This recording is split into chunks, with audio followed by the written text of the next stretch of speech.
Don't run from me. Do not fucking run from me. You already knew the type of nigga I am before you got here. Don't play. P. Diddy's personal pilot has been arrested, accused of being an accomplice in one of the darkest child trafficking networks ever exposed. In an interrogation conducted by the FBI, he revealed the darkest secrets of the scheme led by the rapper. Details that show how cruelty and power came together to destroy the lives of innocent children. With eyes full of remorse, he confessed, "Working for P. Diddy was the biggest mistake of my life." In this video, you will hear the full story and discover the dark secrets of a human trafficking operation that few dare to face. And to be part of our community where we investigate stories like this, subscribe to the channel now and leave in the comments what you would do if you were in his shoes. Get ready. The story starts like this. My name doesn't matter. What matters is what I saw and experienced. Something that haunts me to this day, even in the rare moments when I manage to close my eyes. I have been a pilot for over 20 years, transporting all types of passengers, businessmen, celebrities, families looking forward to vacation, and until then, I had never wondered what happened after they disembarked. My job was simple: take and bring. At least, that's what I thought. Everything changed the day I received an offer that, looking back now, I should never have accepted. The call came on a quiet morning. An assistant with an unknown name offered me a private job, short but extremely well paid. They wanted someone experienced, discreet, who didn't ask questions. The customer, Sean Combs, better known as P. Diddy. At first, I was excited. Who wouldn't be? Transporting a living legend, an icon of music and business, was the kind of thing you tell your friends about. But there was something in the assistant's voice that bothered me, a tone of urgency that he tried to hide. He assured that the job was simple: transport Diddy and his entourage to an island in the Caribbean, a private paradise that he used to disconnect. It was just a flight. Easy money. But something inside me hesitated. The proposal was too good, the payment triple what I would normally charge, and yet something felt wrong. I asked if there was anything I needed to know about the passengers or the route, but the answer was quick and dry. Just do what you do best, nothing more. At that moment, I ignored my instinct. The bills were piling up, and my daughter wanted to go to Disney so badly. The opportunity seemed perfect, a simple decision that I thought would solve many problems. If I had known what was coming, I would have hung up the phone right then. On the day of the flight, I woke up with a strange feeling, a weight in my chest that I couldn't explain. It's just anxiety, I thought, trying to convince myself it was just the pressure of transporting someone so famous. But when I arrived at the hangar, I realized that my instinct was trying to warn me of something much bigger. The place was different from any other private flight I had ever taken. There were security guards everywhere, men with dark glasses and visible weapons, pacing back and forth as if they were expecting an attack at any moment. People seemed tense, hurried, speaking in whispers. In the corner, I saw boxes being loaded onto the plane, big, heavy, unmarked. Just codes that didn't make sense to me. It wasn't unusual to carry cargo, but there was something about those boxes. The way the movers avoided looking me in the eye, as if they knew something I didn't. And then I saw the children. They arrived in silence, escorted by two men who seemed more like jailers than caretakers. They wore elegant but disheveled clothes, as if they had been thrown on in a hurry. Their faces were blank, their eyes fixed on the ground. There was no laughter, curiosity, or even the typical nervousness of children at an airport. That gave me chills. "Are they related to the client?" I casually asked one of the security guards, trying to ease the tension that was beginning to build within me. He just looked at me for a second, a cold, blank look, before turning his back and moving on. At that moment, something inside me changed. For the first time in my career, I didn't want to take off. Still, I did my job. I adjusted the controls, checked the instruments, and prepared the cabin. When Diddy finally arrived, surrounded by his noisy entourage and laughing loudly, my uneasiness grew. He seemed carefree, almost indifferent to what was going on around him. But I knew deep down that this flight was not like the others. And I was right. In that instant, my hesitation died. I thought about the money, I thought about my family, and I started the engines. I arrived at the hangar 2 hours early, as I always do. I like to check every detail of the plane before a flight. It's the kind of habit you get after years on air. But that day, something was different from the moment I walked in. The hangar was strange, too busy. It wasn't uncommon to see teams carrying luggage or passengers getting ready to board. But this place looked like a military zone. Men in dark suits walked back and forth, speaking quietly, almost whispering as if they didn't want to be heard. There were security guards, lots of security guards. They were spread out everywhere, vigilant, their eyes hidden behind dark glasses that made it impossible to decipher their expressions. They didn't talk to each other, but moved as if they knew exactly where each one should be. It was a silent dance of tension and authority. I stopped next to the plane to check the flight plan, but was stopped by an approaching truck. He parked near the aircraft, and men began unloading large sealed boxes. Each one seemed to weigh a ton. "Is this normal?" I asked casually to my co-pilot Peter, who was next to me. He shrugged, but his eyes never left the scene. "Maybe the client is taking equipment to the island," he replied, but his tone was unconvincing. The boxes were unmarked, nothing to say what was inside, not even a simple fragile or this side up sticker. Just numbers and codes that didn't make sense to me. A strange smell was escaping from one of the boxes as it was stacked in the cargo hold. It was a chemical odor, strong and unpleasant, like a mixture of medicine and burning plastic. "What the hell is this?" Peter whispered, wrinkling his nose. "It's not our problem," I replied, trying to ignore the growing discomfort in my chest. That's when I saw the children. They arrived in a black van, escorted by 2 huge men. They were well dressed, but their faces told a different story. There was something wrong in their eyes, an emptiness that was impossible to ignore. No curiosity, no typical children's excitement, just silence and heavy footsteps, as if they were dolls being guided by invisible strings. I tried to find a logical explanation. Maybe they were tired, maybe they were shy. But I couldn't fool myself. Peter noticed it too. "Are they okay?" he asked quietly, but none of us had the courage to come closer to find out. "Are they related to the client?" I risked asking one of the security guards. He looked at me for a moment, his eyes hidden behind his sunglasses, before simply turning around and continuing walking. His silence was more disturbing than any response. The children were taken into the plane and placed in seats at the back of the cabin. They sat side by side, without exchanging a word or looking around. It was as if they weren't even really there, as if their minds were trapped somewhere else. The restlessness grew inside me. Nothing about that job felt normal. And then he arrived. P. Diddy appeared in the hangar, surrounded by his noisy entourage. Laughter echoed through the space, a disconcerting contrast to the unsettling silence that had dominated the place until then. He seemed relaxed, almost carefree, as he shook hands and exchanged greetings. But there was something about the way he walked, an exaggerated, almost theatrical confidence. He was in absolute control. As he passed me, he waved briefly, as if I were just another accessory in his operation. We didn't exchange words, and I didn't feel inclined to start a conversation. As he and his entourage boarded, I felt as if I was being watched. I looked around, but no one seemed to pay attention to me. Still, the weight of that imaginary gaze has not disappeared.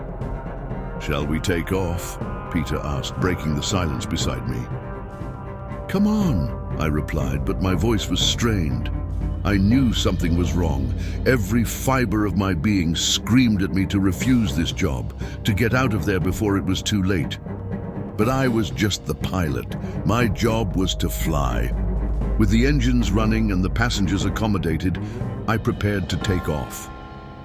I looked at the hangar for the last time as we moved down the runway, wondering if I would ever return there. At that moment, I didn't know I was crossing the line between my normal life and something I would never be able to forget. The plane gained altitude smoothly, as it always did, but the weight on my chest felt heavier and heavier. It wasn't the weight of the thin air or the nervousness common on difficult flights. It was something different, something that seemed to crawl inside me like a shadow that couldn't be avoided. Peter was adjusting the instruments beside me, but I could feel the tension in his hands.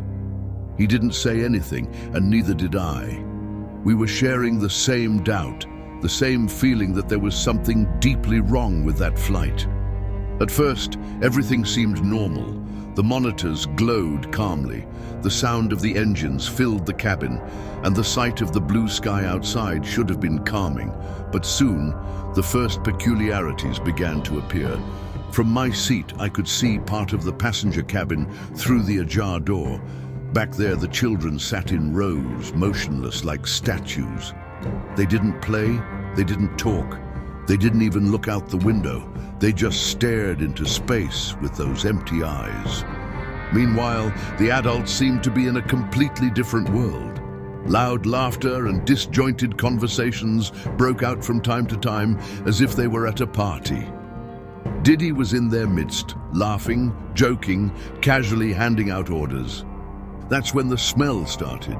It was weak at first, but soon became more intense.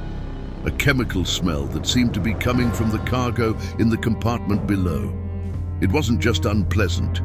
It was nauseating, like a mixture of something medicinal and rotten.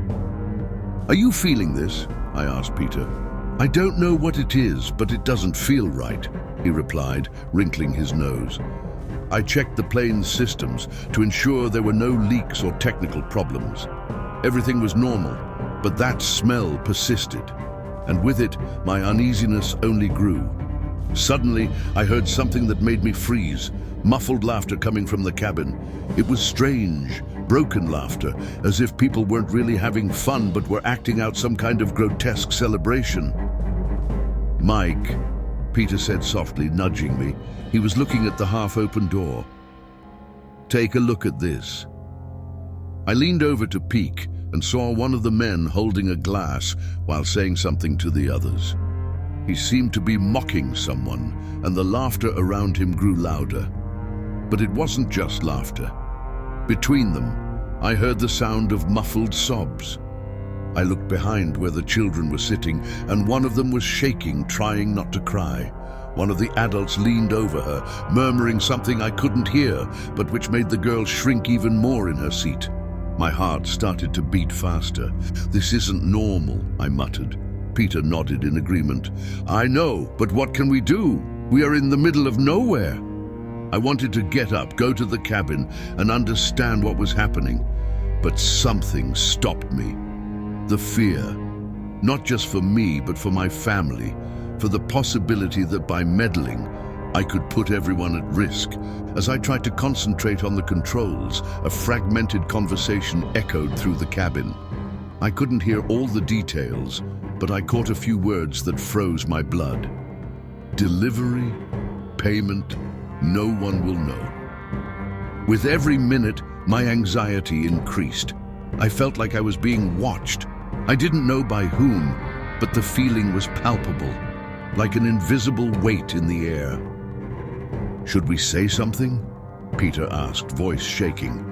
"Say what? For whom? We're just the pilots. Our job is to get this plane to the island," I replied, trying to sound firm. But inside, I was torn apart. Minutes felt like hours as we approached our destination. The silence of the children, the grotesque laughter of the adults, the chemical smell that filled the plane, all of this created a suffocating atmosphere. For a moment I thought about diverting the plane, landing somewhere and calling the authorities. But what if I was wrong? What if this was just one weird flight and I ended up destroying my career? These thoughts paralyzed me. When I finally saw the island on the horizon, I felt a chill run down my spine. It looked like a piece of paradise. Crystal clear waters, white sand, lush vegetation. But somehow I knew that what was waiting for us there was anything but heavenly. "Prepare to land," I said to Peter, my voice firmer than I felt. As the plane descended, my stomach dropped. I wanted to believe that this was all just my imagination, which when we landed I would discover that it was just an ordinary flight. But deep down I knew something very wrong was waiting for us on that island. When the plane's wheels touched the runway, the impact didn't just come from the landing gear. It reverberated through my entire body, as if my instinct was screaming that I had just crossed a line of no return. The runway was small, surrounded by dense vegetation, with a single structure visible in the distance. A colossal mansion that looked like it came out of a luxury catalogue. But even from afar, she exuded something different. It wasn't just opulence, it was intimidation. "Welcome to paradise," Peter said softly, but his voice was thick with sarcasm and fear. Passengers began to move around the cabin, and the noise of muffled conversations filled the space. The children were the last to get up, still silent, still with those empty looks that seemed fixed on somewhere beyond this world. When the plane door opened, a sweet tropical smell filled the cabin. It was the kind of scent that would normally calm the nerves, sea salt mixed with the scent of vegetation. But in that context, the smell seemed like a cruel contrast. Outside, a new team of men waited. They were dressed casually, but there was something unsettling about them. Everyone wore sunglasses, and their expressions were as impenetrable as those of the security guards in the hangar. They started unloading the boxes without saying a word. Diddy was the first to get out, waving to the men waiting for him as if he owned the place. And, in a way, he did. His laughter echoed through the room, a sound almost uncomfortable in its artificiality. The children were escorted out by 2 security guards. I watched as they were led in line to a black vehicle that waited beyond. Neither of them looked back. None said a word. I wanted to ask where they were taking the children, but my throat felt tight. "Gentlemen," said a man who suddenly appeared next to the plane. He was shorter, but his presence was intimidating. He wore a perfectly tailored white shirt and spoke in a tone that allowed no questions. "Mr. Combs asked you to stay for tonight's event. He considers it a matter of respect." "Event?" Peter asked before I could stop him. "A celebration," the man replied without elaborating. "You will be accommodated and informed of the time. Please let the local crew take care of the plane." I knew that wasn't a request. "Of course," I replied, trying to maintain my composure. We were taken in a jeep that took us along the winding road to the mansion. At each turn, the feeling of restlessness only increased. The surrounding vegetation was dense, muffling any sound other than the vehicle's engine. When the mansion appeared in all its glory, it seemed even more oppressive. It was gigantic, with huge windows that reflected the sun. But there was something cold about it, something that seemed to absorb light instead of reflecting life. In the courtyard, music was already playing. It was loud and pulsating, but had a distorted, almost uncomfortable tone, as if each note was out of place. Guests began to arrive in luxurious cars, dressed in extravagant clothes and wearing fake smiles that looked like masks. When we walked in, we were greeted by one of the men in Diddy's entourage who offered us clothes for the party. These were not ordinary clothes. They were absurdly flashy, almost theatrical costumes that seemed designed to make us feel out of place. Peter hesitated, but a hard look from the security guard changed his mind. I put on the suit with shaking hands, trying to understand why we were there. Inside the mansion, The contrast was disturbing. On one side, everything was luxurious, shining chandeliers, gleaming marble, drinks being served in crystal glasses. But on the other, there was something deeply wrong. The children who arrived with us were nowhere to be found. They had disappeared. As the music played and people laughed, I felt like I was at the center of something terrible. And deep down, I knew that this party wasn't just a luxury event. It was a show of power. The party was in full swing when we entered the main hall. The music pulsed loudly, reverberating off the walls of the mansion like a racing heart, and the air was permeated with a mixture of alcohol, expensive perfumes, and something else. Something chemical, like a constant reminder that this place was unlike any other. The guests were spread out, dancing, talking, laughing too loudly. The extravagance was evident in every detail, from the absurdly luxurious clothes to the waiters who moved almost like shadows, offering trays of drinks and substances that no one seemed to question. "This is different," Peter murmured beside me, his voice thick with discomfort. He was right. Something about the atmosphere was suffocating, as if joy were an ill-fitting mask. Everything seemed choreographed, superficial, but beneath the surface there was something festering. I watched Diddy move through the crowd like the perfect host. He greeted guests, laughed, made jokes. But there was something in his gaze, something cold and calculated. He wasn't just the center of the party. He was the conductor, controlling every movement, every sound, every detail. I soon realized that the children who arrived with us were nowhere to be found. At first, I thought perhaps they had been taken to rest elsewhere in the mansion, but as the party continued, my mind began to imagine much darker scenarios. Then, it happened. A door at the back of the room opened, and the laughter stopped almost instantly. The hall was silent, except for the sound of music still playing softly in the background. Diddy walked to the center of the room, smiling in a way that made me shiver. "Ladies and gentlemen," he began, his voice echoing through the space. "It's time to show why we are here." The security guards, who were at the mansion's entrance, entered the room, escorting a small group of children. They were different. His eyes, once empty, now looked terrified. Their clothes were wrinkled, and some had marks on their arms, marks that weren't there when they boarded the plane.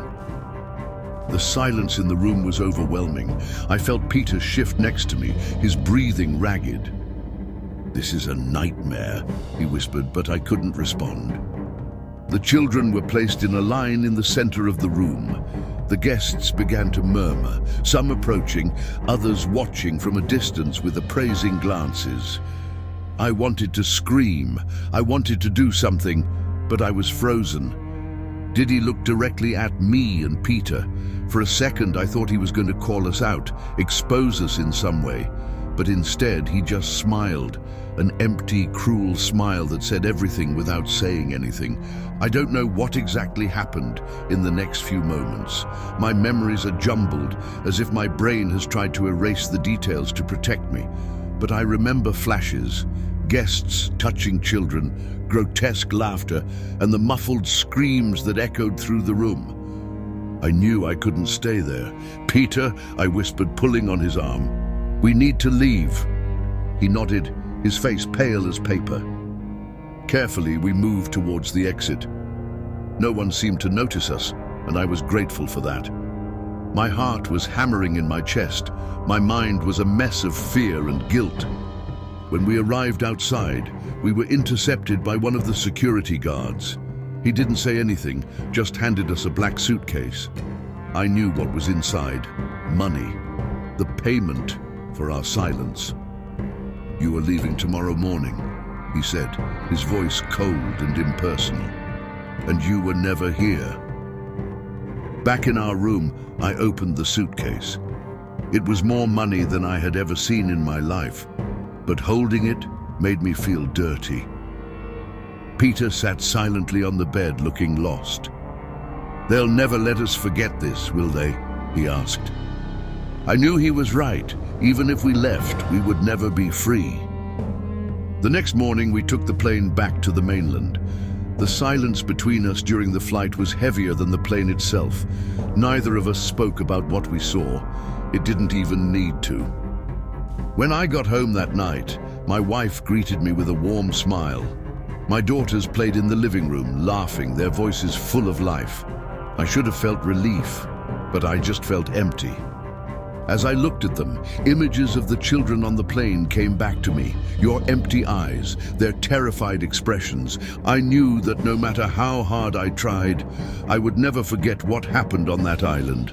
I would never be able to erase the guilt of not having done anything.